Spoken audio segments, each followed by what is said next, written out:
Hello and welcome to Who Wins, where each episode we pit pop culture icons against each other in a brutal fight to the death. I am Chris Bolton. With me, as always, my partner in pugilism, Mr. Mark Williams. Hello. And we are rounding off spooky season, rounding off our vampire-centric 3 weeks, really. We haven't done a month of it. It's been odd, this spooky season, because of the way things have fallen. But we're rounding off 3 weeks of vampire-related content with just a vampire Royal Rumble, really. Now, we have a list, and if you don't like our list, tough. No, if you don't like it, write in and let us know who you would have liked to see. But this has been quite a tough one to put together. You know, when we do these kind of big sort of SmackDown Royal Rumble type things, generally it's a pretty easy list. But God, there are just so many vampires. So many of them are similar. And it's a genre that I have so much love for as well. There were so many characters that I wanted to put in here. So in putting this list together, what we've done is try to balance it a little bit. There are definitely characters that I would like to have in here that we've omitted. There are characters that we've had in other fights that we've omitted. So this hasn't been an easy list to put together. If you disagree with it and there are other vampires that you'd like to see, then let us know. And further on down the line, maybe we can pit some of those suggestions against each other. But the list we've got, I've tried to make it as balanced as possible. Now, having said that, more than ever, I have a horse in this race. More than ever before. So, to be honest, looking at the list, and we'll go through the list in a second, I can see there are at least two in here that I'd have pegged you as having as joint favourites in here. I wouldn't have thought you'd be between them. Yeah, there are many, because as I say, this, you know, I've mentioned many times on all of our shows, vampires are just a type of creature and a particular genre of storytelling, really, as well. Vampires are their own thing that I have a great affinity for. And, you know, there are some of my favorite characters in here. Without any shadow of a doubt, my favorite character in anything of all time ever is in this list. And this isn't so much going to be about who wins as how is Mark going to convince me to kill this character? Because in all honesty, like I have seriously thought about this already as well. And if I had to pick one, if I looked at the list we've got in front of us and I had to pick one immediately, gut reaction, putting my biases aside, it is that character. Yeah, I'm between two. I've got to be honest, I'm between two. So let's work our way through the list. Go through it. Let's go through it. So we've got Count Warlock from Nosferatu, and we also have Dracula. Now, probably the first bone of contention on our list. They are different characters. They are very different characters. Yes, Warlock is based on Dracula, and the story of Nosferatu is the story of Dracula, basically. But the vampire himself, Warlock himself, is very, very different. His powers are different. He looks different. He carries himself different. So we thought it was important to differentiate between the two, especially since actually Warlock, I would argue, certainly as far as cinematic vampires go, it's potentially even more important than Dracula. He's certainly what we base a lot of our cinematic vampires on. So we've got Count Warlock, we've got Dracula, we've got Blade, David from the Lost Boys. Count Von Count, everyone's favorite mathematician, because how can you do vampires without a count? Colin Robinson from What We Do in the Shadows, the vampire Lestat, and Spike and Drusilla. Who were basically where this all. There was no way this was happening without Spike and Drew. So not to bury the lead, here's my horse straight away. All right, this is going to be convince me how all of these take down Spike and Drew together. So let's put some ground rules in place. So first of all, yes, we've put Spike and Drew in as a pair. I think we could take either on their own, but they belong together, I think. And certainly, you know, as we look at various iterations of these characters, I think both of these characters are at their strongest when they're together. So it makes sense. So we're going to take them both at the height of their powers.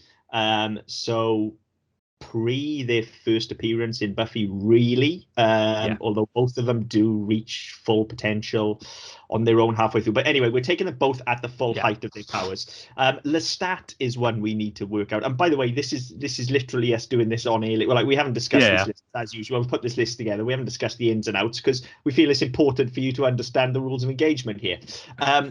Now, are we taking Lestat as in Tom Cruise's Lestat, which is kind of what I assumed? Or are we taking Lestat as in the character from the books Lestat, which is the strongest version of that character? Having not read the book for a fucking long time, I'd say go for the movie version. Well, this is the thing. Neither have I. I have read the Vampire Chronicles, all of them, against my better judgment in some cases. Some of them are good, some of them are not. But Lestat basically becomes God by the end of those books. So I didn't get to the end. I still think he could be killed. But the character is quite different. That's not saying that Tom Cruise's Lestat wouldn't grow into the same character as the books if that series is continued. But I think most people are most familiar with that character as portrayed by Tom Cruise in Interview with the Vampire. So I think we'll take that version of Lestat. Maybe if it comes down to it, we can discuss some of the powers that he later gets in the books when there is a way this scenario can go where one of those powers might become very, very important. Colin Robinson, there's only one Colin Robinson. This was a real difficult one for me, as in which character to take from what we do in the Shadows. Eventually I went with Colin just because he's that much different, really. I mean, I was kind of torn about maybe putting Nadia and Laszlo in as well, particularly with Spike and Drew.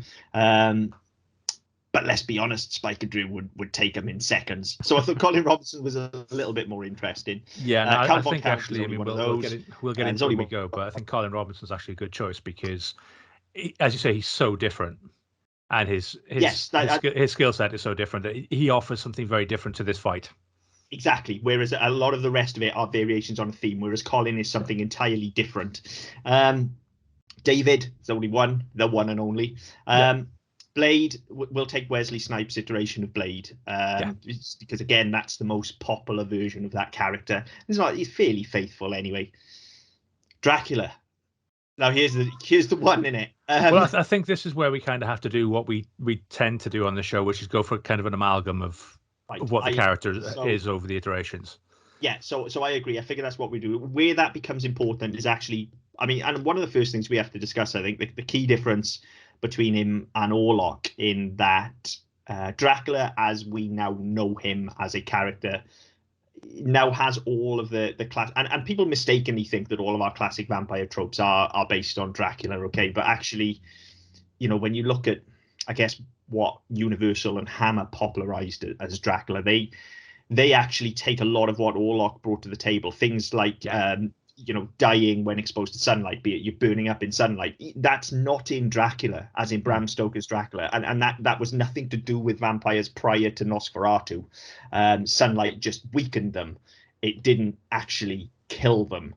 But if we're to take the popularized version of Dracula, then he's got all of it, hasn't he? He's got the weakness to sunlight. He can be staked. He's got the weakness to crosses. He's got the weakness to running water. But that also means he comes with all of the popularized powers as well. So turn into bats, fog, wolf.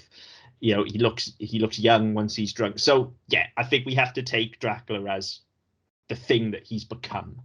But that is interesting, because then that actually offers him up to the weakness of Warlock, which he wouldn't have had previously, and so that would have made him one of only three, maybe four characters that could go out in sunlight. I say maybe four because Lestat, at the height of his powers, is immune to sunlight. But if we're taking Lestat from the film, he's not. So at least I don't think he is. It's been a long time since I've seen a vampire as well. But he's canonically the same as the book. Okay, so there's our rules of engagement then. So let's get into it. First and foremost, obviously, this has to take place at night, because if it doesn't, we can cut this list really quickly. Really, really quickly. This just becomes Blade versus Colin Robinson. So it has to take place at night. Now, one of the first things that jumps out to me then in all of this, and sort of you got poor old Count Von Count here, who we all love dearly. But bless him, you've got all of these bloodsuckers And then you've got poor old fuzzy Count Von Count, who, as far as I know, has never sucked blood, but has the fangs to do so. Yeah, and so it depends how he was made, doesn't it? I guess. I mean, presumably he was sewn together, wasn't he? So, So it is an interesting one. And as I say, it's just the myriad of ways in which they can kill him. Well, and presumably you just pull him apart. You pull him apart, you set him on fire, and that's another thing. Like as we've done when we've had puppets versus real life people before, we're taking him as a puppet. Like he is a puppet. He's a puppet. He's like a real thing, but he is a puppet. So yeah, I mean, obviously he can be burned, but then they can all be burned if you expose them to sunlight. But he can literally be burned. Like he's going to be pretty flammable. Well, I mean, felt is flammable. Yeah, as if felt burns really, really well. Yeah, I mean, so it's almost like he's almost a weapon. In some cases, you can set him on fire and just turf him at someone. He can be ripped. He can be all sorts of. But he's also got the strength that comes with that as well. In that, he's going to take a beating. Like you could pummel 7 shades of shit out of him. It's not going to make any difference whatsoever because he's felt. Yeah. So it's like the episode of The Simpsons where they're beating up Bart because he's got skateboard padding on, and I can punch you all day because it doesn't fucking hurt because you've got pads on. Yeah, and exactly. It's that sort of thing where he's just like punching a pillow.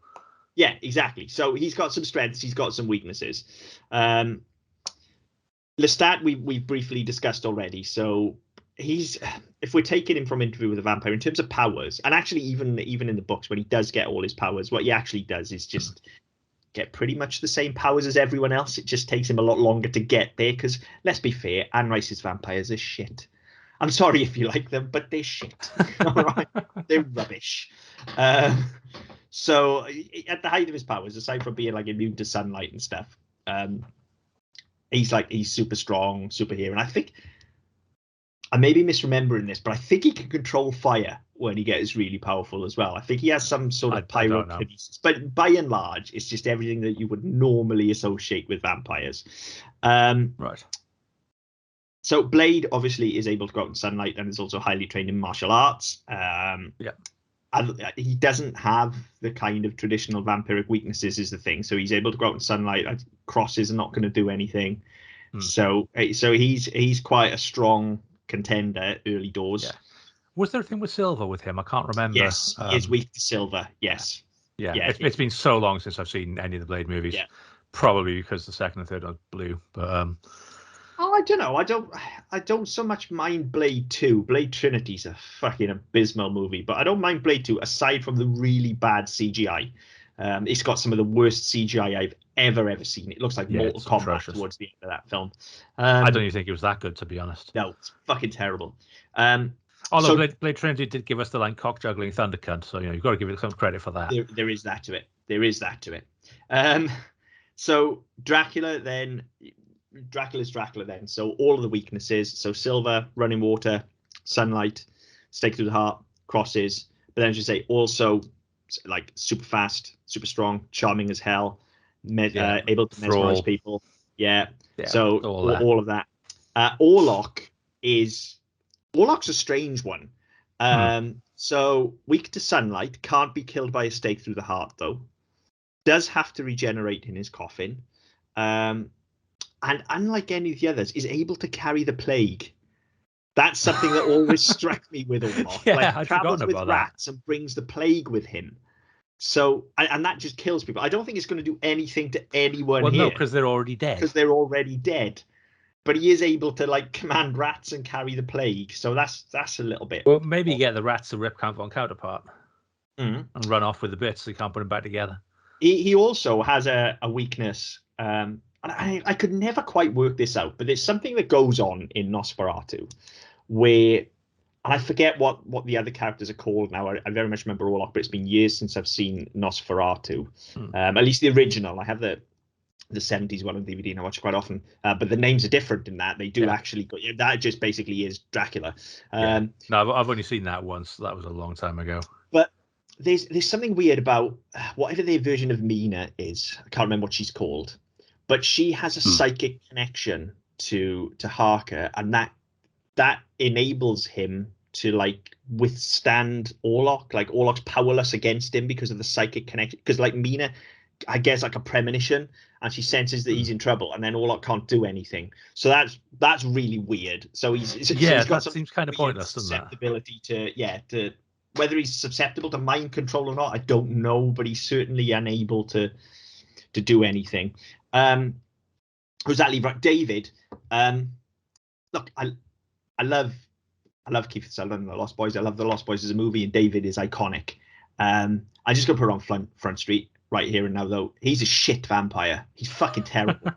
He's fucking awful. Like he does almost nothing in that film except taunt Michael. Like when they eventually fight at the end, he gets taken out in seconds. He's fucking rubbish. He's absolutely fucking rubbish. He was the other one. I said early on, I figured you'd have two dogs in the fight, and he was the other one, not because of his prowess as a vampire, but because of the character, everything else the character does. The character is phenomenal. And that was the other one. That was why I kind of gravitated towards David. But yeah, you're right. As a vampire and as any sort of antagonist, he's kind of shit. He's absolutely terrible. But I mean, look, he's able to fly. He does have some element of mind control. You know, how good that is, or whether it's just illusion, I don't know. But obviously, he turns the noodles into maggots and things like that, or worms, and the rice into maggots and stuff like that. So he's able to do that. I mean, he is strong, but he's very easily overpowered, as previously discussed.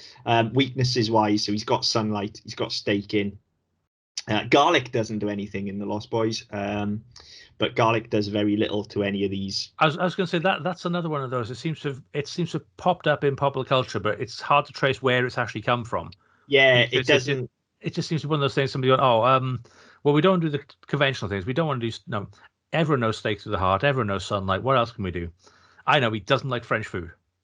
Yeah, it's odd, but yeah, it famously does nothing when they have the bathtub filled with garlic, but it's actually made with holy water.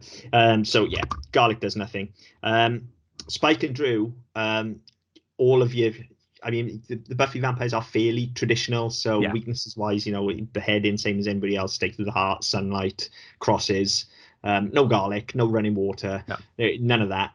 No need to return to a coffin. They just need to stay away from sunlight. Powers wise, now this is where it gets interesting, because they've got all of the classic powers, as I say, that Lestat would get later on. They can't go out in sunlight, but then also they don't instantly catch on fire. Like that tends to suit. Like Buffy uses that. Yeah, it's a story reason, isn't it? Yeah, Spike's out in the sun a fucking lot, just wearing a fucking duster over his head or a blanket. Like so. Yeah. There's wriggle room there. Yeah, it's the barbecue effect, isn't it? Yes. So he's slowly going to burn. He's an exceptionally skilled fighter. Yeah. Easily on Blade's level, I would say. I mean, killed fucking 3 Slayers. So, exceptionally skilled fighter.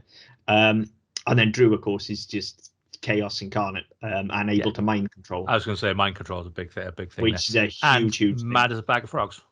Yeah, completely mad as a bag of frogs. So they bring a lot to the table, and then of course Colin Robinson. Yeah, no, I've not seen much of What We Do in the Shadows. I've seen the film. Yeah. A ways back. I've not watched the series. I think I may have seen 1 or 2 episodes of the series, but his is so weird because he seems to be more of a leech than a vampire in that sort of sense, whereby he drains. He drains people rather than feed on them. He's an energy vampire. Now, able to go out in daylight. He's got a day job and everything. And like he would just be getting his rocks off on this, because as everybody else is kind of fighting amongst themselves, he's just going to be like all of that testosterone and all that energy that's flying around. He's going to be drinking all that in. Generally, his thing is to just bore people to death. Yeah, I was going to say, isn't that his thing? Like he feeds on boredom and frustration. So if he's not engaging with people at this fight level, then that's going to piss him off. That's going to get him frustrated. And again, there's going to be more for him to drain and to draw on from that. Yes. So he's got that to bring to the table as well. Like he can definitely bore people, but I think just the negative energy as well. I mean, there is an episode in the show where he can get full as well, and as he fills up, his head starts to just expand like Brainiac style, and then he gets more and more and more powerful. Right. So there's that as well. The longer this goes on, the more powerful he gets. Provided he's still in it. So I think, like, opening gambit here straight away, Blade's going to want to take them all out. Opening gambit here, he could just go for any single one he likes. I think the problem with Blade, though, is that Blade is going to go out swinging. He's going to try, and rather than being methodical about it, he's going to try and take them all in one go. It's going to be lots of swinging swords and high kicks and all the rest of it. And at some point, they're just going to they're going to realize, actually, if we just mob him and pin him down, he ain't going to do fuck all. In his own words, some motherfucker's always trying to ice skate uphill, and he literally will. Just you're right. He's going to wander in there, all guns blazing, swords flying. I feel like he's going to instantly gravitate towards Warlock and Dracula just because they're the big ones. They're the big ones and the most traditional looking vampires. Yeah. I think he can take Warlock out in a heartbeat. Easily. There's a lot that we credit to Warlock, as I say, in terms of our vampire culture. Yeah. But I don't think he's got he's got an awkward gait. He's actually quite dishevelled. Yeah. The rats are not going to do anything to anyone. So I think he's a fairly easy target. I think so. And I think it's, as I say, he's conventional. He's conventional as much as what we think of now. But I mean, when you put him against the others, there, he doesn't look like the rest of them. He looks more like a monster than the rest of them. He very much does. Now, and I think that's going to make people gravitate towards him, because if they know who he is, they know what his strengths are, they know how he plays out, then they're going to know actually he's not much of a fighter and he's an easy mark to get rid of. And if you don't know, then because he's the one that looks like a monster, he looks creepy as all fuck. You take him out first because you don't know what he can do. Yes, exactly. Now, in terms of taking him out, the thing is, like, as far as we are told, it's only like the only way to kill him is to distract him so that the sunlight burns him up. Like, that's spoilers for like a nearly 100-year-old film. 99-year-old film. Yeah, that's how they take him out in Nosferatu. He has to, like, he feeds essentially until the sun comes up, and then he burns up. But then he needs his coffin to reject. So you destroy that, and you're onto a winner, because then any damage you do to him, he can't heal. He can't. I mean, I also think there has to be a certain element of poetic license here as well, and that this doesn't come up because he exists purely for a film adaptation, and you wouldn't have got away with this in filming these days. But, like, I'm just going to say here now, beheading is going to kill every single one of them. Yeah. Like, you kick a head off, then you've taken the fucking head off. Like, well, that's it. Cause, I mean, you get with even if you head out, it doesn't kill them. Even if Monty Python's, I mean, he's on the floor, so we'll call it a draw. At some point, the sun comes up, and he can't move to get away from it. Exactly. I think you take the head off, then the body is incapacitated anyway. And even if the head is still alive, then you've got this thing that can't move. As long as you don't get your feet near it for him to bite your ankles, then you just kick him out in the sunlight. So I definitely think Blade can take him out immediately with his sword, probably causing, I guess, everybody else to just round on Blade at that point, because there's a threat. Well, yeah, that's it. Now, I say everybody else. I mean, Count Von Count, I'm still not sure he's going to want to get involved. He might. No, he's going to stay as far away as he can, because he's not going to want to rip his fells. Yeah, Colin's going to sit back and watch it unfold and suck it up. Now, this is the thing with Spike and Drew here now, right? Okay, because there's a part of me that thinks Spike's going to be going for number 3 here, like, because Blade's technically a vampire slayer. He's done 2, Drew's done 1, so they got 3 between them. This is 4 between them if they take him out. But then he's also way too smart. Like, and here's the key difference between Spike and, say, David, who are very similar characters. Spike knows when to sit back and just go, all right, I'm going to let those motherfuckers kill themselves, and then I'm going to have my fun. Yeah. Like, I think that's it. And I think that realistically, so you've got David there, who is he's the ballsy side of Spike, but not the brain side of him. And it's going to be, oh, fucking hell. Tell you what, it's a bit like a Royal Rumble. Well, let's team up and take that motherfucker out, and then we'll sort ourselves out later on. Yeah. He'd let him rush in and get his head taken off, and then just sit there laughing. Yeah, and I think he absolutely... Because he's not going to get involved himself. Yeah, and I think he absolutely would as well. I think David would see this threat and just be playing Billy Big Balls straight away. Yeah. Like I'm the coolest. I'm the hardest. Look at me. Look at my mullet. Yeah, he's gonna rush straight for him, and it's like this. He's a shit fighter. He's gone. Yeah. Blade takes him out immediately, I think. So there's no. I don't think. I think even if we went down the list, if you put David individually up against any of these, yeah, short of Count Von Count, yeah, I don't think he could take any of them, let alone Blade. I think he'd be all right. He'd be all right against Nosferatu. Yes. Okay. Yeah, I'll give you that. But he's already dead. Yeah. So I think actually, as David rushes in for Blade, like his head's coming off. Yeah, like he's got no fucking chance, has he? No, none whatsoever. Now you kind of figure Blade's probably going to turn his attention then, I would say, to Dracula. Yeah, because Drax realistically, irrespective of where certain tropes have come from over the years, Drax the big one. Yes, he absolutely is. He's the king here. Like he's king of the castle. Like this is. So, yeah, you put those two together. Now, meanwhile, while all this is going on, like apart from like Count Von Count's not going to get involved. By this point he's being like one body, ha ha ha. Yeah. Two bodies. Colin Robinson sucking it all up. Yeah. You kind of got to feel that Spike and Drew are just loving the chaos. Where's Lestat in all this? This is the thing. Now, I'm wondering whether because Lestat is kind of he's full of himself as well. That's the thing. Like we said about David running in, Lestat like he's not as kind of aggressive as David is, but he's very, very full of himself. Yeah. Like he's going to be like, vampire. I can take a vampire hunter out, no problem. But I mean, he's equally not going to want to get blood on his nice clean shirts or anything. Well, this is it. I mean, the thing I was thinking of is that from what we see of the character, he does. And I say it's a long time since I've read the book. It's quite a long time since I've seen the film. I've seen the film quite a few times, but there is this sort of Machiavellian edge that Tom Cruise adds to the character, which you kind of get the impression he's going to be sitting there. He's going to be sitting there watching and going, right, okay, that's the fucker to watch. The one who's decapitating everybody, the one who's causing the fucking chaos. He's the one to watch. So when his back is turned, I'm going for Blade.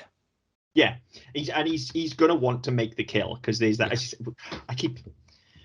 It's difficult, even though it's been a long time since I've read the books. There's this baggage that you kind of bring to these characters, and like later on he forms his fucking rock band, and he's the vampire David Bowie essentially. Do you know what I mean? Like, and he's so fucking full of himself that he is going to want to be the one that saved Dracula's life, that took out Blade, just because, again, he's the biggest threat in the room. And again, throughout the books, like that's how he garners all these powers. He kills more powerful vampires than him.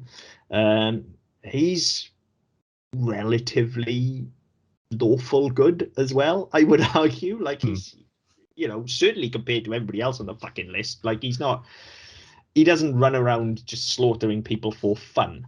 No.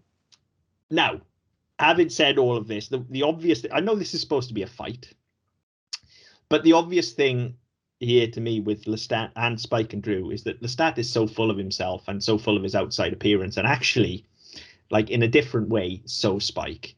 And Drew is just constantly horny, like constantly. Like I just see all of this blood flying around everywhere as well. The three of them just getting their rocks off. Like this sounds like some horrendous wish fulfillment, but I just see like a vampire throuple forming here. It's almost like Angel's not in this fight, so you can't throw him in the middle of it. But Lestat's a pretty good fucking stand-in. They're very similar characters, actually. Yeah. And you can almost see the three of them just being like, fuck this. Yeah, just turning tail and driving away. Well, not even driving away, just getting off in the middle of it. I mean, that's going to end badly because sooner or later Spike's going to get jealous. But, I could just almost see the three of them just going for it. But, okay, no, I think you're right. It comes down to Blade and Dracula next. Now, this is where it gets interesting because I think Drax got an answer for most of what Blade's offering. Silver's going to harm them both. Yeah. So he's got to be very careful with that sword. Stake through the heart is going to harm Dracula, but not Blade. But, like, I don't care how good a fighter you are. You don't just rock up to Dracula in any incarnation. No, and stake him. I mean, as we were talking about, the way I kind of saw this particular bit going is that if you've got Blade and Drax squaring off, Lestat's going to be. He's going to want to be he's going to the kudos for saving Dracula's life. He's going to say, right, I won that one. He's going to go and try and get in the middle of it, distract Blade, and then Drac takes Blade from behind in a non-dirty way. I was thinking more of a death way than a fucking kind of way, but yeah. Yes, whatever works. He definitely could do that. I mean, even if you look at the fight between them as it's going on, Blade can be swinging that sword around. Dracula just turns into mist. Yeah, he just evaporates in front of him and appears behind him. Yeah, like I don't think Blade would be susceptible to Thrall. No, I don't think so. But equally, if Drac turns to mist and appears behind him, like he can get his hands on his neck and just snap his neck. But then Blade's a good fighter. He's probably too switched on for that. But then again, there's been switched on, but then there's having the reflexes to follow it up. Because I mean, even as good a fighter as he is, even as skilled a martial artist as he is, he's even as quick as he might be. Somebody evaporating and then appearing behind you, you've still got a turn in the time it takes them to just appear. You have. I mean, there's a definite advantage to Dracula there. But I guess the key there is whether he's knowledgeable enough then. As a vampire slayer, if you like, and whether he's got enough martial skill about him to anticipate that from Dracula, to know that he turns to smoke and to have an answer for that. Yeah. Now, I've always thought this, right, and this is slightly off topic but slightly related. In all the films you've had where you've had Dracula or a Dracula incarnation, whereby they disappear in a puff of smoke and then they appear behind you and all the rest of it, people kind of got wise to that. And they parody it in the Buffy episode where. No, he sort of appears behind her and she just sort of stakes the cloud of smoke. Yeah. If you know going into that, that's what people expect you to do. Disappear in a cloud of smoke and then reappear where you were, because they're immediately going to turn around and see you behind them. Yeah. At which point you're already in position and they're moving away from you. Yeah. Which is then a prime opportunity to just... I mean, that's smart. I don't think we can say that Dracula would do that because he never does. No, but I mean, that's what I would do. But that is smart, isn't it? I don't know. I feel like Blade's probably too skilled to just get caught out in a simple poof and behind him. I think that's. I think it's because there's a third party involved somewhere. And I think something's going to distract him. I mean, I don't think. I think in hand to hand, Blade's going to beat Dracula, but Dracula's got the smarts on him. Yes, so I think definitely. they kind of balance each other out. And I think there's going to be a third party and an unknown intervention, some sort of distraction that's going to tip it one way or the other. Yeah, and I mean, you can literally go with any of Lestat, Spike, or Drew that could get involved in this. Just for the sheer balls of it, and because this is going on now, you could see Spike going in here and just being like, all right, well, we can claim this one here. Yeah. We can claim this here. Yeah. But then I also think he'd be greedy for the kill would be the problem there as well. Like he could try and distract him for Dracula to take him out, but I think ultimately Spike would want the kill. But it would also literally be just wandering up to him and like tapping him on the shoulder. Just being like, oi, like, what the fuck are you doing? Yeah. But again, all he's got to do is distract him. If he turns around, Drac can get him from behind anyway. Yeah. I think, however you slice it, when you look at the fact you've got Dracula, Lestat, and Spike and Drew, who Blade's going to want to take all of them out. Yeah. Like all of those together are just too powerful for Blade. He's going to get overwhelmed. I think Dracula can take him on his own. Yeah. I certainly think Spike and Drew can take him, bearing in mind to say they've killed between them 3 Slayers, who are more powerful than Blade. I would say, like, you could put any Slayer against Blade. It would just come down to the training there.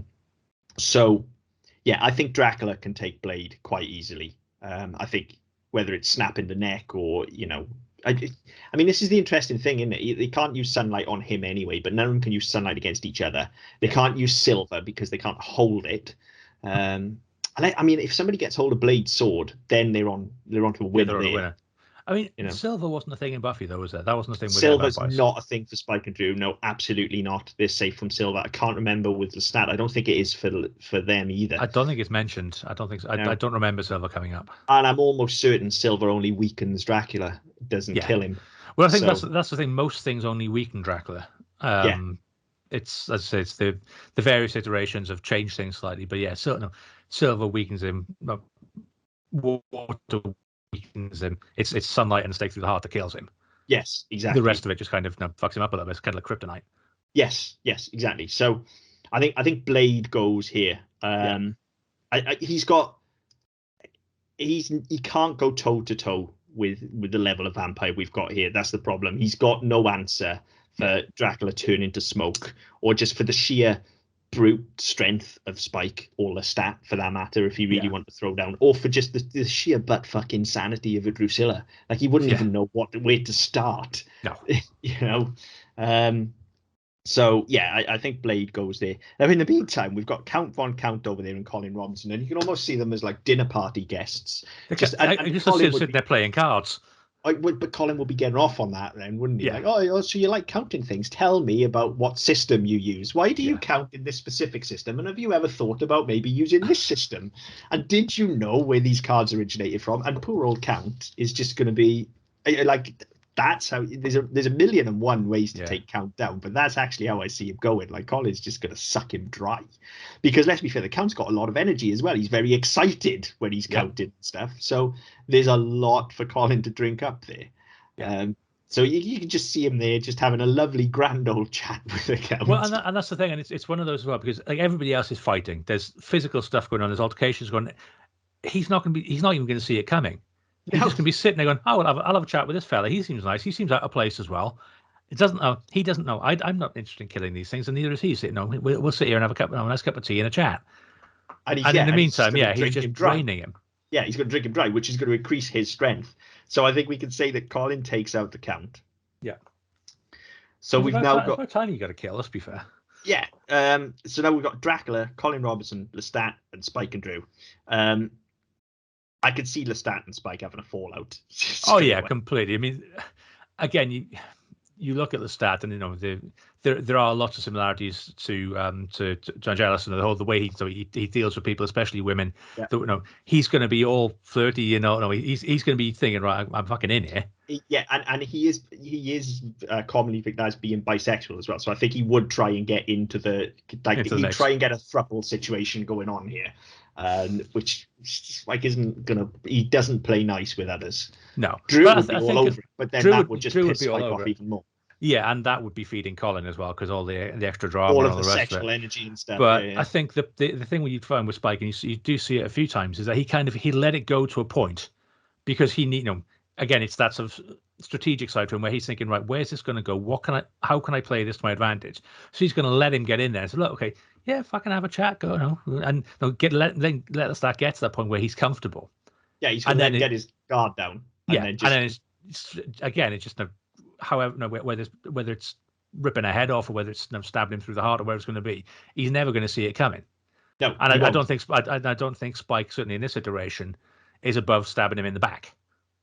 Oh, Spike will do anything for the win. That's the key here and that's why I said I think, despite putting my bias aside, if I was to look at these coldly, knowing what I know about every character, the big difference that Spike and Drew have over everybody, but Spike specifically, Drew's got a big advantage over everybody as well, just because she's fucking batshit crazy. You don't know what she's going to do, and she's actually super powerful as well. Let's not forget, like, when she regenerates to full power, like, she's lifting fucking crossbeams herself. Like, she's putting people in a thrall. She's just slitting throats open with her fingernails. Like, she is which was super fucking powerful. awesome, by the way. Yeah, super powerful in and of herself. But despite the fact that actually he will say that he's not the sharpest tool in the box and has done several times, Spike is a scheming motherfucker. There is always an end game. Like, he doesn't just, despite the fact that, he would have you think that he's all brute force and swagger, like, he always knows what he's getting himself into. He always has a plan. He doesn't just rush in. Even when you look, we talked about the Angelus of it all as well. Yeah, you look at that situation where he just plays along for the majority of the season, sits in his wheelchair, plays nice as if nothing's wrong until he sees his opportunity. He goes straight to the Slayer and forms an alliance and just like, right, here he is. This is how you kill him. I'm not interested. Leave me alone. I'm just going to take Drew and fuck off. Yeah. Game over. And he just gets what he wants. He will strategically put and that's the difference between him and just about every other villain in that show. And that's why he survived long enough to eventually take a face turn, is because, when you're writing a character like that, it's very difficult to make him do something dumb, because he's too fucking smart. And so yeah, even when, I mean, certainly in the early outings with Spike and Drew, even like the first episode he's in, where at the end of that he kills the United one. It's like, well, okay, even when he acts in anger, even when he lashes out, it's still not a dumb move. It's no, still, absolutely not. It's That's still his power play. Yeah, it's like, right, okay, well, yeah, that didn't go right, and I'm fucked off. But actually, I can do something different. I'm not going to just go back to the well and do it again. I've lost, and I'm pissed about it, but I'm going to do something about it. Yeah. And that was, for me, that was part of the beauty of the character, is that and this isn't a Buffy podcast, we could be all day on this, but that was the thing with the Master. The Master never learned. The Master never evolved. No, he is Dracula essentially in this equation. And whereas Spike, from that very first episode, he was learning, he was constantly thinking, he was constantly growing, he was constantly evolving. So the time you got to the midway through that season with the Angelus, all, yeah, okay, fine, I'll play my hand. So I'll go and form an alliance with Slayer. I'll leave with Drew, and then when I come back, there'll be a reason, and I will grow from that. And there was always something, even when they turned him into a bit of a, I don't want to say a laughing stock, but he was Xander's foil for most of season 4. Yes, yeah, he was living in the basement, and yeah. Even then, there was always something more about him, which he only never scratched the surface. You never really got it, and he would then go away and come back, and go away and come back, and go away and come back, and every time he came back slightly different, not necessarily stronger, but certainly sharper. Yeah, I mean, you mentioned season 4 there. Like I say, this isn't a Buffy podcast, but it's relevant to what we're talking about here. You know, when it's, I think people write off season 4 quite a lot. It is unquestionably the worst season in my opinion, but there is certainly the early part of season 4 as well, before we get into the chip of it all. Spike's character, when he returns, has done exactly that. Yes, he's gone away. Like Drew left him during season 3, and he came back in Lover's Walk, and he was a drunk and everything, and an angry drunk at that, unsurprisingly. But then when he comes back, yes, he's recentered himself, and he's putting up with Harmony because he needs her, because he needs to get back in with the clique and get in the college campus. He needs to find the ring, because he needs the gem out of the ring and things like that. So again, he's come back smarter, and he's come back stronger. Yes. And yeah, that very much carries through. So yeah, and actually, while we're on that show, I was thinking about this morning. There's one takeaway I have from that series, which is more important for me personally than anything else in the entire show, which is how to eat Weetabix. Because I'd never ever thought before. Normally, no, you chuck it in a bowl, you put the milk on it, and you eat it. I'd never thought of crushing it up before, but actually it does work, because you get the milk and you get the texture in the milk, and it tastes better. And every now and again, I'll have Weetabix, and I'll always think of that episode. Such a random line to pull out as well. Yeah, it's weird, but every time I have Weetabix, I go, oh fuck yeah, that's why I do that. Fair play. Sorry, complete sidebar there. Yeah. So yeah, I think you're right. I think to start with, there'd be an early alliance formed with Lestat and Spike and Drew, because I think that there are some similarities there in their personas, at least. But I think that falls apart very, very quickly. And but again, I think it's very much for Spike, it's one of convenience, because it means he can position himself and he knows where he is and he knows what's going on. Whereas for Lestat, it's going to be far more egocentric. Yes, and I think to circle back around to the two of them getting involved in the blade fight as well. With Drusilla, she's going to be a little bit like Colin Robinson as well. She's going to be very excited by all of this initially, because there's guys fighting everywhere and there's loads of blood, and like there's just carnage. Like, it's going to excite her. She's going to be happy. Yeah. She's going to be over there clapping and hooting and hollering. Like, she's going to love this. So yeah, it's like Spike's switches are going to be flicked pretty fucking quickly here, and he's going to turn pretty quickly. And look, toe to toe, Lestat, he just has no fucking chance. Spike's a better fighter. He's more vicious. He's got he's not. Yes, he's a poser, but not to the same level that Lestat and David are. Like, he gets shit done when he needs to get. Well, that's it. That he was a lot. There was a lot of him that was about his image, and again, they played on that so many times about the whole Billy Idol thing, all that sort of stuff. But when it came to it, he could get down and dirty. He could scrap. He could fight. He could win. Whereas Lestat kind of he blew his top quite a lot. He got angry, but he never did anything with it. He's stereotypically vain and egotistical, isn't he? Like, it's things aren't going my way, I'm going to shout and scream and get until I get my own way. Brat. They refer to him as a brat a lot in the books as well. Right. I mean, he's like the brat prince or something, if I remember rightly. They call him. But yeah, he is a brat, and like Spike and Drew are going to suffer that for so long. Drew's going to play into it a little bit because she's a brat as well, ultimately. Let's be honest. And let's be fair. Whatever's going to piss people off, or whatever's going to rile Spike up the most and piss everybody else off, that's what she's going to encourage. Yes, absolutely. No, those are behaviours she's going to look to elicit from him. Yeah. So yeah, I think she is going to lean into that just for entertainment's sake. Like if she could see, like the more Spike's getting wound up with Lestat, the more she's going to lean into it as well and be like, oh, go and kill another one. I want to see you kill Dracula. So yeah, Spike's going to turn on him, and I think he would take him out in a heartbeat. And if he didn't, again, it's that thing. If Drew's just going to be behind him, and as soon as he turns around, the nail's just going to go across the neck. I don't think he could. I don't think he's got anything unless we take him in his ultimate power, when he could maybe last until dawn, possibly, and survive the day that way. But I don't think he's got any chance of that. And I can't remember. I'm almost certain he can command fire, but I wouldn't swear by it. I don't know. I'm not that familiar. But then again, even like you set Spike on fire, he's just going to jump on you. Like he's not. Yeah. He's not going to run away screaming in a ball of flame. He's going to jump on you and set you on fire as well, and then probably put himself out. I was going to say, he does stop, drop, and roll quite a lot. Yeah, he does. So that's kind of his signature move at one point. That's kind of his thing. Yeah. So yeah, I think they take Lestat. Yeah. So we got Colin, Dracula, and Spike and Drew. Yeah. Who's making the first move here is the thing. Now Spike is going to want to take Dracula for the guts and the glory of it all. Yeah, like he's the big bad wolf. Like he's going to. I was going to say he is, but I think at this point Drew is probably going to notice that Colin is sat there doing fuck all. He's going to be very entertaining to her as well, isn't he? That's the thing. Because she's going to see this quite sad, bored-looking man in the corner. Yeah. I want to go play with him. Yes, it's exactly that. I want to go and play with the man in the corner. Now that's going to be interesting as well, isn't it? Because I think she's so fucking crazy that she would be completely immune to his just like, I'm going to bore you to tears and suck all of that energy out of you and leave you grey. Because she just like, how could you have, like, he needs a lengthy conversation with somebody about, like, you know, how hard a number 2 pencil is or something like that.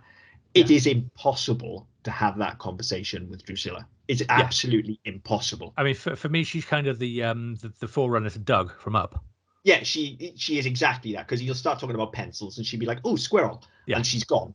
Like, you know, which I think he's going to work that much harder to try and engage her, which is going to, I mean, presumably, it's going to frustrate him, isn't it? It's going to frustrate him, but if he relies on drawing energy out of people, if she's not giving him anything, presumably that means he's going to burn the energy he's already got. I don't know, actually. So I don't know the mechanics of it, but I mean, surely you'd think, well, if he's not gathering energy, then he's expending energy. There's a basic thermodynamics. If you think of the body as a machine, you know, whereas we would use carbohydrates and things like that, then he's using energy. Booze. You know, so I think that would work. And yes, you could see that she would be. I mean, she's shown to be exhausted. She exhausts Spike. The relationship is hard work. Yeah.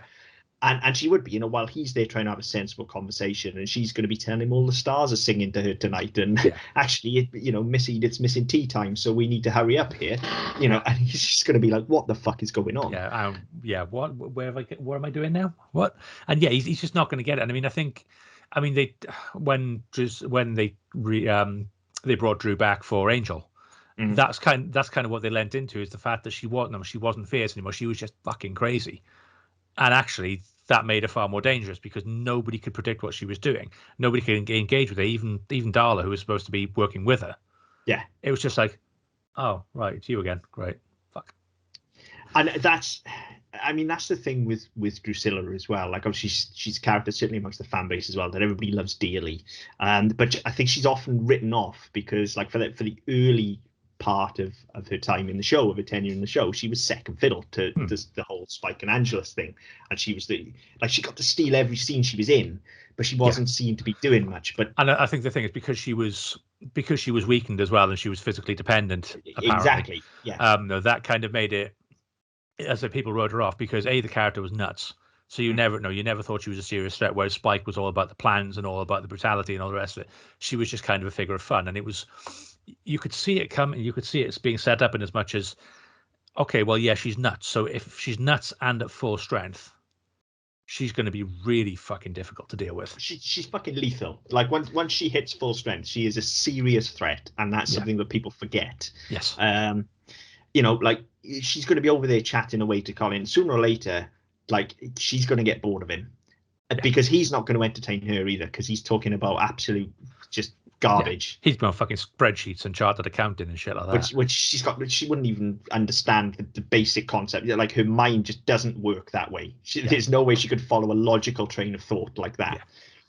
And like when she's bored and she decides she's going to kill him, like he's gone effortlessly. Like she'll take him out immediately. He won't even know what's hit him. And I don't think she even needs to thrall him. She'll just again nail across the throat. He's gone.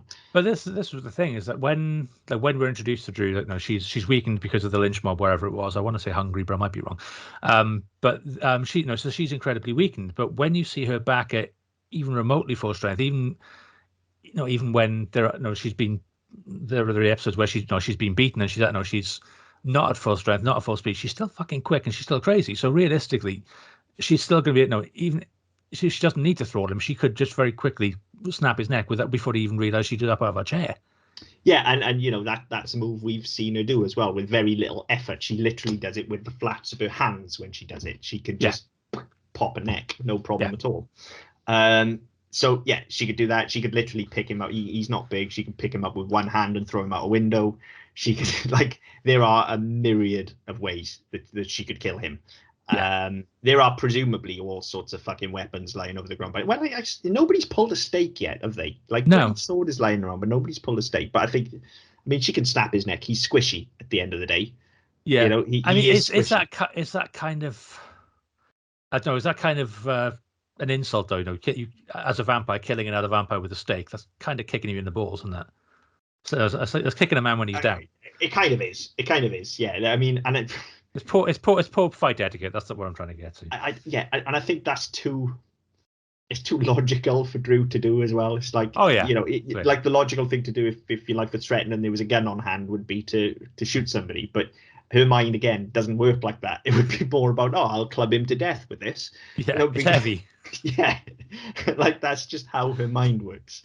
Yeah. So I don't see her pulling a stake anyway. I think it's going to be nail across the throat or just cut the nail across the throat is not going to kill him. It's going to have to be snap the neck, I think. Or just grind him to a pulp, possibly, because she can do that as well. So poor old Colin is gone. Now I didn't know whether Colin might see the end actually, because I thought he might, just because of the skill set. And that's kind of why I put him in as well. But just the way we've talked this through and the way it's gone, again, we put these characters in for a very specific reason. And once the touch paper's lit, everybody is just flying into each other, aren't they? Yeah. And I think that's kind of what we get with these ones when we do this with the big group ones anyway. Yeah. Is that they very rarely go the way we expect them to. No, I mean, I did see it coming down to. I saw it coming down to 3 people. It was either going to be Spike and Drew and Dracula or Spike and Drew and Blade, but we actually managed to get Blade out of the way very quickly. Now, I mean, presumably, Spike's going to be going for Dracula on his own while Drew's sorting out Colin Robinson anyway to start with. So the 2 of them toe to toe. Again, Dracula's got all the moves here, whereas Spike can't turn to mist. He can't turn into a bat. He can't thrall. He can't do any of that. But he's a stronger fighter, though. Much stronger. I think a lot of it comes down to how much of Dracula's moveset he can keep up with, how much, how aware of it he is. I mean, and again, talking about it in universe, when Dracula showed up in season 5, it was that fucking poser. Well, didn't you win money or something like that? It was something. Yeah. It was like he's this non-threatening fucking dude I know. This is exactly the key, and here's the difference, and that for me is why I wasn't joking at the start. I was when I said this is just going to be how is Spike going to kill everybody else, because more than any of these, and they're all vampires, don't get me wrong, but more than any of these, he's the one with the real, David aside, but he just can't fight. Spike's the one with the real fucking killer instinct. with the real, like, he's not going to be concerned about swanning around like Dracula is. He is, as you say, he says it in the show when Dracula shows up, but you would just see him as a great big puff. He'd just be like, right, I am taking you out immediately just for dressing like that, you fanny, like. And I think, again, there's the smoke thing that's difficult to get past. I think Spike is quick enough and smart enough to realize that, poof and poof behind him and stuff like that. Plus, he's seen it going on already with Blade. And I also think what it's actually going to do is just, the more Dracula does that, the more annoyed Spike is going to get. And the more annoyed Spike gets, the more Drac's going to hurt. I think the potential issue there is that the more he can frustrate him, the more Spike's going to start losing his focus. The more sloppy he's going to get. He's going to get sloppy, and I think that's possibly Dracula's best weapon, is all the smoke and mirrors, all these sort of the evaporating around the place and all that sort of stuff. But even then, even if he's going to do that to a point where Spike gets so fucked off, at this point, Drusilla's just going to be there. No, she's just hanging around as well. Well, once she's dealt with Colin, she's going to dive in. But even like just with the two of them fighting, again, we've got to come down to, like we mentioned, like Drew can snap the neck and stuff like that, and Colin wouldn't see it coming.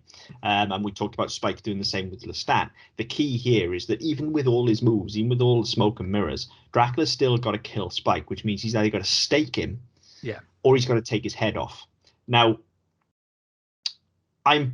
Dracula, obviously Prince of Darkness and stuff like that, but I'd argue Spike's probably the stronger of the two, right? Because vampires in Buffy are just preternaturally strong anyway, so Spike's got that, all right? So there's no reason why Dracula should be any stronger than Spike, right? As a species, then, all right? So then it comes down to the physicality of them both. Well, no, I mean, if you try and work your way through the powers, I mean, knowing he's not going to physically outmatch him, Dracula's then go-to is going to be, right, I'm going to thrall him, I'm going to subdue him into submission to a point where he's calm when I can rip his head off. Yes. But again, I don't think, because that was always set up that they had to be particularly weak-minded, or they had to be particularly vulnerable anyway, which Spike isn't. No, absolutely not. You don't have that opportunity there either. If you're Dracula, your best chance is going to be to target Drew, because again, you're then going to rile him up. He's going to get sloppy. He's going to lose his focus, and at that point, Spike is vulnerable. However, at that point, you've just pissed Drew off as well. And this is the key, isn't it? Like, ultimately, I know we say this is a fight to the death, but that's why they're already dead. Yeah, well, okay, fair enough. This is they're dying after death here, aren't they? We're taking them out again. But this is why, when we put the list together, we discussed this as well. This is why Spike and Drew are in as a pair, because I think they are a tag team. They are a pair. It is impossible to have. As you said at the start, when they're at the peak of their powers, they are together. Yes, it's just before they turn up in Sunnydale. They're causing fucking chaos on a global scale everywhere they go. It's pitchforks and torches. Yes, exactly. So I think like Dracula's going to do a good job of like going toe to toe with Spike, perhaps, and holding him off by vanishing into smoke and just frustrating Spike and stuff like that. But the second Drew wanders into this as well, you've got this situation where Drac's going to want to go for her because she's easier. And he could potentially use that to garner some power over Spike, because he is quite scheming. It would be the move to like maybe try and damsel in distress her and hold her hostage. But again, he's making the mistake of grossly underestimating her there. And also, she is just going to see Spike in the middle of the fight with this other vampire and just wander over and be like, okay, what's going on? Can I play? Can we have fun? And if she wanders in with it as well, like, and again, Drac can't thrall her. She's able to thrall people herself. So again, it's like, and also I don't think her mind is strong enough to be. And again, this is exactly it. It's not so much a weak mind as the fact she's fucking batshit crazy, which we keep coming back to. No pun intended. Yeah. The one thing I always wondered with Dracula, and I've wondered this for many years, and I've never really sort of gone into it. When he evaporates into a cloud of smoke, why does nobody put the fucking extractor fan on? Well, this is a thing, innit? Or why does nobody have like a bottle? You could just bottle him, like. Yeah, if you get a fucking Dyson out and drag him through. But again, it comes down to, like, as we've said, he like, we know that he does this, so like people should like turn around and be like, oh yeah, he's going to be behind me, But it's that constant thing, isn't it, of like people in a Dracula movie don't know who Dracula is. People in a vampire movie seem to we've got better at that as the years have gone on and things have become more postmodern. Like people in vampire movies now understand what vampires are, and in zombie movies they understand what zombies are. But certainly for the first sort of 20, 30 years that we were getting these films, the trope was that people just didn't know. This was the first time they'd seen this. Yeah, it was the thing under the bed, wasn't it? It was the thing that nobody took seriously. And when we looked at Dracula Untold a couple of weeks ago on Mario, that was the thing. They knew what vampires were, sort of, maybe, but nobody had ever seen one, so they didn't. They'd heard of them, but they didn't think they were real. They didn't believe in them. Yeah. So they kind of knew some of the lore and some of the mythos, but not enough to be able to deal with it. And as you say, as we moved on, certainly through the 80s and into and so from the mid 80s on to the present day, tropes in vampire fiction have changed because they rely on the fact that everybody knows what a vampire is now. Yeah, I mean, there's a. I've got to be careful what I say here. There is a vampire missing from this list that I very much wanted to include. But I haven't, just because that person is in a relatively recent piece of media that I think some listeners may not have actually seen yet. But that specific piece of media completely just washes over that trope entirely and forgets that anything was postmodern at all. And in its world, nobody seems to know or suspect even what a vampire is. Now that plays into the narrative of this thing. But yeah, it's interesting that. Fucking hell, why are we having this conversation on who wins? This is more for SMPD or Mario. I think this is getting quite in depth all of a sudden. But it's interesting actually that trope seems to be coming full circle now, and I think that might partly be because of the type of things that we're talking about, because that now opens you up as a as a viewer to go, why, like, we live in a world now where there are Extractor fans. Turn it on. Yeah. Like go to Asda and buy some garlic. Up. Like all of these things. So you have to kind of reinvent these tropes, but you're absolutely right. People should know that he's going to explode into a puff of smoke, and again, in this world where everybody's existing, like Spike would know this. Drew might not, because crazy. Well, for me, it's established. Spike does know that. Spike does know what Spike does know. Spike knows him. He does know Dracula. So that's kind of, as you said, that's the thing that it's very difficult to get around because it's already been established in the source media. Yeah, and I think it's also that, like, Spike is the final form of what Lestat would like to be. Spike is the rock star vampire. He just doesn't happen to be up there performing on stage. Yeah. But he's the one where wherever you go in the world, he knows somebody and somebody knows him. He's relatively young. As vampires go, he is relatively young, even in the mythos of his own show. But even in the just over 100 years by the time we get to the end that he's been around, like, everybody knows who he is. He's got himself a nickname. He's completely reinvented who he is as a character as well. And that's all through his careful manipulation of image and how he moves in circles. And, like, he is this larger than life force. He is a fucking force of nature. And so, which ultimately is what a vampire should be. That's the thing. That's why, when I said right back at the start of the show, my favorite character in anything ever, it's because of that, because I love vampires and because I like that kind of otherworldly sense to them. And I think it's nowhere more apparent than, like, Spike is that personified. He is just this fucking force of nature that does what he wants, when he wants. Yeah. And everything ultimately, even when he gets his face turn at the end, like, that all is presented to us through the lens of, well, now this is all because he wants Buffy. Ultimately, now that relationship, depending on, some people love it, some people hate it. It can be seen as toxic, definitely. Yeah, but that again is just all to suit what Spike wants. He's not, spoilers for a very old show now, and I can't believe I'm saying that, he's not sacrificing himself for the good of the world, and he's not sacrificing himself because he's got a soul back. No, it's for the girl. Yes, because that's what he wants. So he's very, very good at just presenting, at just being that kind of, I'm going for this, and presenting everything he needs to get that. And so here, what he needs is to just cut through Dracula's bullshit immediately. And so, if he can't do that, and Drax smoking everywhere and just exploding, because he's not coming into this fight prepared, is the thing, is he? Nobody's rocking up with a bag full of steaks and some bottles and stuff like that. So it's going to have to be it's going to have to be mental warfare, really, isn't it? Because you can't punch mist. So, well, you can, but don't do fuck all. No. Exactly. So yeah, it is going to. Saying that, if you punch that that cloud of mist, presumably some of the moisture is going to stay on your hand. Is Dracula then going to not be able to reform or something? Yeah, is he going to be able to properly reform with bits of it still? No, or is he going to come back and his nuts are on Spike's feet, on Spike's knuckles? Yeah. So like, if you punch him enough, then like, yeah, all of a sudden you turn him into a eunuch. Like, I don't know. Well, you know, I mean, I don't think it's ever been established. There's also, I mean, Spike's got the long leather duster there. If he gets that off, he's got a fan. Like, he can open a window and just start spinning really fucking fast. yeah. Just get so much of him out the window, close it, and then he's gonna like reform in two halves, isn't he? Now again, if his head is still attached to one half of his body, then that half's still gonna be alive. But if his legs are out the window, then he's just a torso. But can he turn into like half a bat or something? Like a bat with one wing, just flies in circles.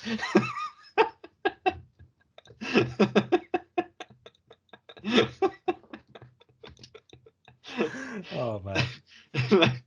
I mean, maybe this generally happens when we get past the hour mark in these shows. We get a bit fucking nuts. I mean, in that case, he's dead easy to take out, isn't he? Because you just fucking swat the bat out of the air and you know, or if he's a torso on the ground, then you could, at that point, you could literally go over and just set him on fire or stake him or whatever. Or cut his head off with Blade's sword if you want, or, you know, whatever you want to do, really. I mean, I tend to think they'd probably have fun with him first. They'd torture him, certainly. Oh, yeah, they'd, you know, just touch the point of the sword against his cheek, just watch it start fucking smoking. And that's definitely in character, actually, you know, if to incapacitate him in that way. And just play with him. Just not even kill him, just leave him there and just torture him, because like, he can be around for eternity. Yeah. But I mean, they've got to kill him eventually, because this is a fight to the death. But I mean, Drew especially would have a whale of a time just having him chained up there, just going in and playing. But yeah, I think I'll be, because there's two of them. Spike can literally do that. If that works, does that work with the smoke? I don't know. I don't know. Presumably the smoke reforms. Even if you've shut the window, I would like to say, like, presumably you could blow him out the window, but he could reform into a bat, couldn't he, and then just fly away. Yeah. But then if he does that, he can't win either. No, he can't win, but then neither can Spike and Drew. But then you take a moral victory, don't you? You take a moral victory, or you relentlessly pursue him, which I think is probably what they would do. Yeah. Personally, I'd take the moral victory and say, "Oh fuck it, I know he ran away. He's a coward. I won." He wouldn't have flown away if he wasn't beaten. Yeah, true. And Spike is smart enough to do that. He does turn tail and run when he's beaten. So he would be smart enough to go, well, let him fuck off then. Yeah. I don't care. Yeah, maybe that's it. Maybe this is the first time. Only problem then, I mean, given the fact that they're immortal, technically, is at some point he's gonna come back, isn't he? He's gonna regroup and come back. Oh yeah, sooner or later. That's the thing. This fight might go on for another 200 years. Like, sooner or later. I go work tomorrow. Yeah. Sooner or later, they are gonna have to face each other. But for now, we could live to fight another day. But then, if he comes back, I mean, what? Okay, let's take it to that extent. Then they've got nothing but time. But what's Drax's move? Like, if he goes away and comes back, what can he bring? Tool up, haven't you? Yeah, but what can he bring, really? Like, holy water, he risks burning himself. Yeah. You come back with minions, don't you? He could come back with an army. But then so could Drew and Spike. Exactly. They tend to be more sort of lone wolves. Spike doesn't play well with others. No. But again, part of the reason for that is because he can quite easily take out an army on his own. Like, I know I said I want him to win, all right, and I know it sounds like I'm trying to make him like unbeatable here, but he literally is that strong of a fighter. And again, that's something I think that's particularly. In this fight. There were only two fighters in this fight anyway. It was only him and Blade anyway, and they never got to lock horns. No, and you know, I think particularly with Spike, because the character became so comedic towards the end of the run, and because he sort of almost deliberately became a sort of parody of his former self towards the end of the run. People forget that like actually in those early seasons, like, and even in the late seasons when he's fighting demons, but especially in those early seasons where he's fighting like other vampires, and when he's fighting Buffy especially, like the guy can fucking fight. Yeah. And he's like, got that sadistic streak, the whole the railroad spike and stuff like that. And his that's name's very not much accidental. Yeah, like, the fact you've got all that, whereas with Dracula you don't have any of that. The baggage you get with him, it's all about the charm and the thrall, and him being very mysterious and enigmatic, and it drawing people to him that way. No, you don't have any of that with Spike. Spike is very much what you see is what you get. It's the Ronseal approach. It's I'll put a fucking spike through your brain. Yeah. That's it. And as you said, that did become. I mean, he became witless foil in season 4, and then so they kind of built him back to a point where by the time you get to season 6 and 7, I mean, issues with the story aside, and so this isn't the Buffy podcast, but Spike did he owned that side of the character as well. Yeah. From the point probably towards the end of the season where he tried to rape Buffy, and then all the way through to the end to where you get to Soul and you get to Chosen. All the way through that again, that character keeps on evolving, but there's still those tendencies there. Yeah, absolutely. That's something that this isn't a Buffy podcast, so we've got to be careful how much time we spend on this. Particularly since we know he's going to win by this point, I think. But that's one of the most interesting aspects of the character to me, besides the fact that, like, I just fucking love him. I think he's an incredible character. It's also the work that goes into that, and the work, particularly when you start to dive into the backstory and you start to see what William was, and then how you trace that through to, like, well, he was a poet, so he's got the soul of a poet. So, of course, even when he's soulless, he's still obsessed with things like love. Yeah, and the concept of beauty and things like that. Yeah, because that's part of who he is, and the way that then that twists and becomes sadistic as the demon take hold, and then the way that once he's ensouled again, how that starts to come back around, and those aspects of the character start to come back to the forefront, but obviously all the bad stuff still in him. And he takes the opposite approach to Angelus, and it's the true hero's approach as well, as we talked about, God knows how much on Game of Moans, of carrying all of his decisions on his shoulders. Like, he did all of that stuff. He doesn't sit around and mope about it. He's just like, that's who I was, and that's partially still who I am. That's in me, and I'm going to carry it with me. And again, that's how you grow, by making the hero's choice. So yeah, he's a fascinating character, I think. But anyway, in fact, there's a show in itself just there. There absolutely is. We'll never get it now because James Masters is too old, and nobody else can ever play this character, as far as I'm concerned. Although they can probably do better accents. But anyway, it's not bad. It's not bad. There are far worse. There are far worse even in Buffy, so that's not. Definitely. Give him credit for it.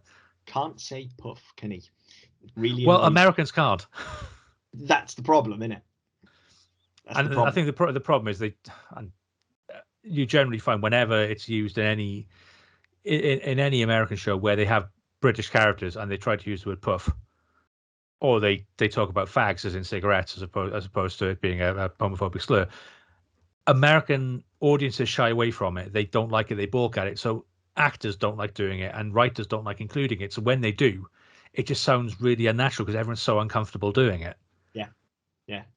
It's And it's even worse when you just drag out those O's like he does. It's not a poof, it's a puff. Anyway, totally off topic here now. And we were so close to the end. We were. I think, I think, as you say, there's definitely Spike and Dracula will go toe to toe for a very, very long time. I think just because Dracula will give him the runaround, he's not going to give up. Like, Spike's not going to give up. It might get to the point where if Dracula gives him the runaround enough, he is just going to go, oh, look, just fuck off, just fuck this. Yeah. But I think that would be a very long time coming. Yeah. But I think as soon as Drew is finished with Colin Robinson and she wanders over as well, like, no chance. There's just no chance. As you say, it's either Drax going to see her as weaker and go for her, which is a mistake, and just serves to infuriate Spike even more. And if Spike doesn't kill him, then Drew easily will, and probably would. Yeah. Or it's a case of, she just wanders over and kills him anyway, and they double team him. But one way or the other, like, I kind of feel bad because I kind of feel like Dracula should win this, right? He should. Because he's Dracula, but I mean, you say that. I mean, the thing is, I say he's Dracula. He's the top dog. He's the head guy. He's the main one. You talk, whenever you talk to, my first introduction to vampires was Dracula. It's everybody's, right? That's what we know. Especially when you're a kid, it's not a vampire; it's a Dracula, isn't it? Yeah, well, that's it. And you look at some of the cartoons and stuff you get, and some of the kid shows you get now. I mean, Netflix is full of them. But there's one called Little Monsters, and they are they're in a daycare, and you've got a Frankenstein, which it's not Frankenstein's monster. He's Frankie. He's a Frankenstein, and you've got Drac, who's a Dracula. Yeah, and so you've got all this sort of stuff. And so, yeah, I mean, that's it. Everybody goes into it. Like, you say vampire, Dracula is the first thing you think of. Yeah. But actually, when you get into it, Dracula is actually not that fucking great. He's really not. Now, obviously, some depictions have him being more powerful than others. Yeah. And, there are probably iterations of Dracula that we could take on their own that could, I think, come close here. I still don't know if there's an iteration of Dracula that could take Spike down. There probably is. Maybe Luke Evans' Dracula, actually, from Dracula Untold, because he's basically a fucking superhero. Maybe Transylvania. Yeah, maybe that one, and maybe the iteration from Netflix, possibly, from the Castlevania show. Maybe, but I don't know. But to take him as a construct, I think he's too old-fashioned. He's got too many weaknesses. And he's too weak. Simple as that. And his major strengths are nullified by the fact that both Spike and Drew are too strong-willed to be caught in his thrall. They're too sort of charming in themselves to be charmed by him, but in the complete opposite way. The more that Drac's going to try and pull that charm on, the more Spike's just going to see straight through it. Because he's all rock star swagger, whereas Dracula's all about gentlemanly charm, and the two are a direct antithesis of each other. So they're just going to clash. So he can't do that. Yeah. Again, that wouldn't work on Drew either, because she's just too fucking crazy to realize what's going on. And I think, you've touched on it there as well. And you look at Dracula in terms of a social construct of the period he's from.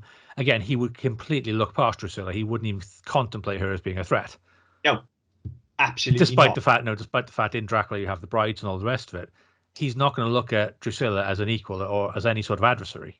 No, if anything, he is going to see her as an object that he wants, to take her back and that he can control. Yeah, and that is a grave mistake. That is a real grave mistake. So yeah, I think they take him out. I think unquestionably they take him out. I think so.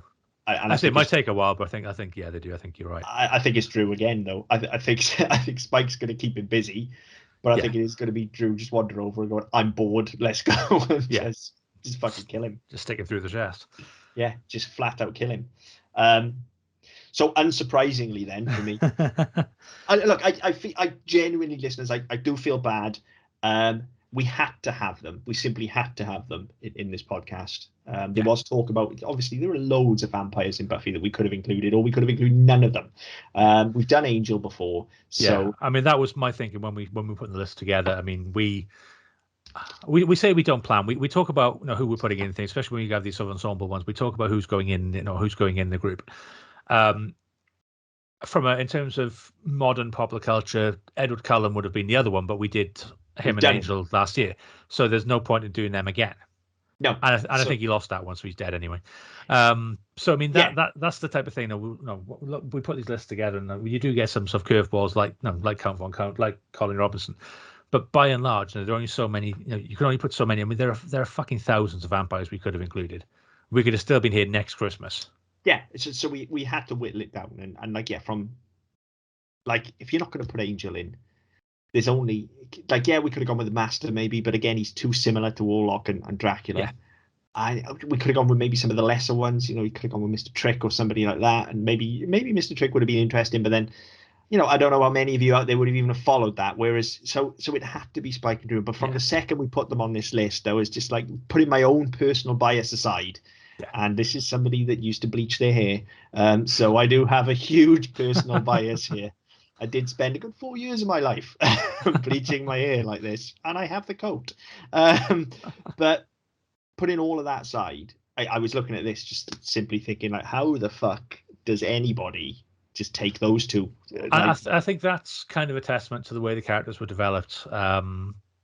I mean, yes, okay, Dracula has far more input because there've been so many iterations of Dracula, and Black Dracula and Jewish Dracula and fucking Chinese Martian Dracula. There'll be a fucking Dracula dog at some point, I'm sure. Can you be a Chinese Martian? Probably. Surely you're one or the other, aren't you? You're either from China or you're from Mars. Unless your dad is a Martian. I was going to say maybe one parent is one and the other. Yeah. Yeah, but it's that sort of thing. There have been so many iterations, and it's been developed in so many ways, and there's a not a unique spin, but there's been some slight adaptation every time you have a different iteration of Dracula. That anything you do kind of waters down the intent of the original, and the whole point of the original is that even though there was a very gothic feel to it, but actually there's an element of exoticism to it as well. He's from far away. He's mysterious. He has these. Yes, okay, it's supernatural power that he puts people under his thrall, but he is charming as all hell. He does attract. He does endear himself to people. So all this sort of stuff. But every time you bring out a new version of that, you just kind of dilute the original to a point where actually the original seems so far removed, and what we get is a caricature. Yeah. Of all these different things, and we mentioned in the original. I say we've talked about all the new ways you can kill them, which weren't in Bram Stoker's original text. So it's a really difficult one to bring Dracula into anything like this, because Dracula isn't Dracula anymore, and the rest of them. I mean, you look at everyone we've had in this fight. They all contribute to each other. Their characters, their strengths and weaknesses, everything kind of bleeds together. So knowing how to separate them is quite difficult. And I mean, I came into this. I don't tend to think about these beforehand just because I haven't got time, and it's easier for us to just kind of talk around them and get where we get. But looking at the list this evening before we started, I was thinking there's nobody on here that's going to hold a candle. No, there really isn't. The only one I think that could have come close would have been David if he was a better fighter. And again, it sounds like my own personal bias, but for me, it's all down to. Especially, this is the vampires episode, so it's what is a vampire, and it is raw, primal, animalistic killer instinct at the end of the day. It's what they should be. Yeah. And those three characters, David and Spike and Drew, are the closest to that. Yeah. But it's just David's a shit fighter, so he went out early, basically. Yeah. But when I was thinking about it, they were my three for the end. They were my last three: Spike and Drew and David. To me, as I say, it was always just going to be about, convince me that somebody can take these two out, because I don't know who can. Look, Buffy fucking can't. So, yeah. Defeat them, yes. Kill them, no. Yeah. So, when she'd take out literally everybody else on this list without a shadow of a doubt in seconds, she can't take them out. No. And she's not for want of trying. Tried for 6 years. Yeah, not for want of trying. So, like I said, 3 Slayers between them. 4 now if we include Blade. He's technically a sort of Slayer. Yeah. I thought Drac got him. Did Drac get him? Oh, yeah, that's right. Yeah, we said Spike would want to go for him to make it 4. Yeah, but Drac took him down. Yeah. Yeah. So yeah, ultimately for me, they're the winners. Now, look, listeners, if there are vampires that we've omitted that you think can take them out, write in. Maybe there's another episode in this. God knows there's enough vampires. Maybe this is going to turn into our next Disney bracket. Who knows? Maybe we go into subgenres. Who knows? But yeah, I'm interested. Bear in mind the rules of engagement. Bear in mind what a vampire is. Bear in mind what the powers are and the weaknesses as well. But if you think there's anybody that can take them out, then yeah, let us know. I'd be interested, because I don't think there is. None spring to mind. Since we put the list together, I've been trying to think of anybody who can, and I can't. I can't remember think of we're talking about them as a duo as well. Is the key here? Yeah, we're taking them as a duo. Yeah, we're not taking the Spike that went to the vets and got neutered. Well, even if you took the Spike and still fight vampires, can't he? Still fight vampires and demons. There's only humans that you can't hurt. That's true. Yeah, but even then, he kind of wasn't really. No, he wasn't really fighting him. No, at that point anyway, he wasn't himself for a long time. Not until he realised that. Even once he realised, once he realised it was kind of he was then an overexcited puppy. He was like, oh, he went on a bender for a while then and just beat the shit out of everything. So, but yeah, then again, he's at that point, you just need to get the fuck out of his way, because if you're in his way, it's going to kill you. Yeah. So pretty much at any given point, if you're in his way, it's going to kill you. Yeah. So this is true. Which is what a vampire should be. Yeah. But yeah, so I mean, I think we've done as much as we can to get through it. But I think in the Vampire Battle Royal that we've got for this year's Halloween, Spike and Drusilla win. Yeah, as you said, if anybody's got any different opinions, or anybody we've missed, anything that we anything that could have gone another way, please let us know. Get in touch. We kind of, that's the bit we enjoy more than the rest of it, is engaging with people and seeing what we've got wrong. But yeah, on Twitter, you can get us at ddpodcast.net. You can go to our website, ddpodcast.net, where you can also pick up our previous episodes and our other shows. On Facebook and YouTube with the Double M Podcast Network. Wherever you get your podcast from, be it iTunes, Spotify, Stitcher, Amazon Play, Google. Fucking hell. Amazon Music, Google Play. Dude, every time. I just need a little post-it note on my screen to tell me what they all are. Wherever you get your podcast from, be any one of those. Why have you not just done that by now? Why would you? Because I'm fucking lazy. I say every week I need to do it, and I forget. You don't even need a post-it note. Just get a Word document open on your screen. And just read it. Again, lazy. But wherever you get your podcast from, whichever one of those or others it might be, like, share, subscribe, leave a message, and we'll get back to you as best we can. Until next time. Have a safe and enjoyable Halloween, listeners. Happy Halloween. See you later.